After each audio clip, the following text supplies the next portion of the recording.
దేశాల్లో జరిగిన సందర్భాన్ని పురస్కరించుకొని రాష్ట్ర పార్టీ ఆదేశానుసారము ఈరోజు కేటీఆర్ జగదీశ్వర్ రెడ్డి గారి దిష్టి బొమ్మలు దగ్ధం చేయడం జరిగింది.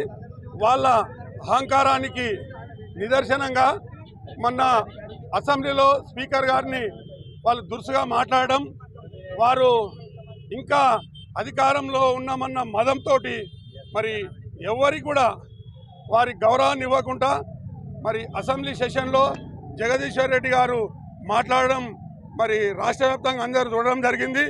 దానిలో భాగంగా వారు మాట్లాడిన దురుసుతనానికి వారు సభా గౌరవాన్ని ఉందా కాపాడనందుకు నిరసనగా ఈరోజు కాంగ్రెస్ పార్టీ ఆదేశానుసారము మా ప్రీతమ నాయకులు జగ్గారెడ్డి గారు మరియు నిర్మలా జగ్గారెడ్డి గారు ఆదేశానుసారము ఈరోజు సదాశివపేట మండల టౌన్ ఆధ్వర్యంలో ఇక్కడ కేటీఆర్ జగదీశ్వర్ రెడ్డి గారి దిష్టి బొమ్మలు దగ్ధం చేయడం జరిగింది.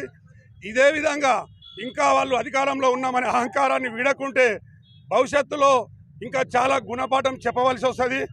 దయచేసి మీరు 10 సంవత్సరాల అధికారం ఇచ్చిర్రు, మీరు ఇచ్చిన అధికారాన్ని నిలబెట్టుకోకుండా ఇంకా అహంకారానికి పోయి ఇదే విధంగా చేస్తే మీకు తగిన గుణపాఠం చెప్పవలసి వస్తుందని ఈ సందర్భంగా తెలియడం జరుగుతుంది.